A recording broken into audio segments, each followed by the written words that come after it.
Aux locations, les tarifs sont souvent aussi à l'origine de la disparition de nombreux commerces dans les villes. Et à ce propos, une idée originale pour compenser l'absence de commerce dans une commune de la Nièvre. On a fait appel à des spécialistes du trompe-l'œil pour redonner des couleurs aux boutiques fermées. À Moulins-en-Gilbert, Mathieu Dupont et Yvan Simor. Au loin, ils sont souvent pleins de charme. Mais en s'approchant, difficile de ne pas voir le mal qui les frappe. Les villages ruraux se vident, comme ici à Moulins-en-Gilbert, dans le Morvan.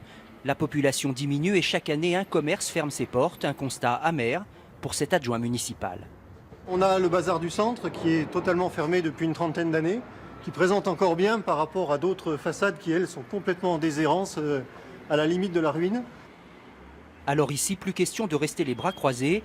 Et l'idée est plutôt originale, donner de la vie au village en créant avec humour sur les murs une grande illusion, comme pour cette ancienne boucherie fermée qui, grâce au pinceau, renaît en café du Globe. Il y avait une envie de lutter à la fois contre la désertification, contre une sorte d'image très dégradée que se faisaient eux-mêmes les habitants de Moulins-en-Gilbert. On avait envie de redonner une nouvelle image, de redonner des couleurs au sens propre du terme. C'est un point d'attraction, le trompe-l'œil. Il y aura un parcours et les gens vont venir visiter le village rien que pour ça. Un parcours de façades délabrées, de fenêtres abandonnées, investi par une dizaine d'artistes avec l'espoir que chaque création artistique soit utile.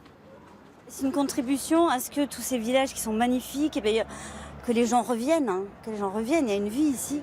Et les habitants comme les visiteurs apprécient l'initiative. C'est magnifique, magnifique. Ça redonne une autre vie au pays, mon Dieu, qui en a tant besoin. Quand on voit toutes les portes, tous les volets fermés, on se dit bon sang. Puis quand on revoit ça, c'est joli, joli. C'est le miracle du trompe-l'œil. On réussit à tromper non seulement l'œil, mais le cerveau aussi. C'est dommage que c'est pas en face chez moi, quoi. J'en regrette. Bien sûr, si un repreneur se présente, ces fresques seront retirées. C'est bien la finalité du projet, que l'illusion, aussi jolie soit-elle, ne dure pas trop longtemps. Une belle idée pour essayer de faire revenir de vrais commerçants.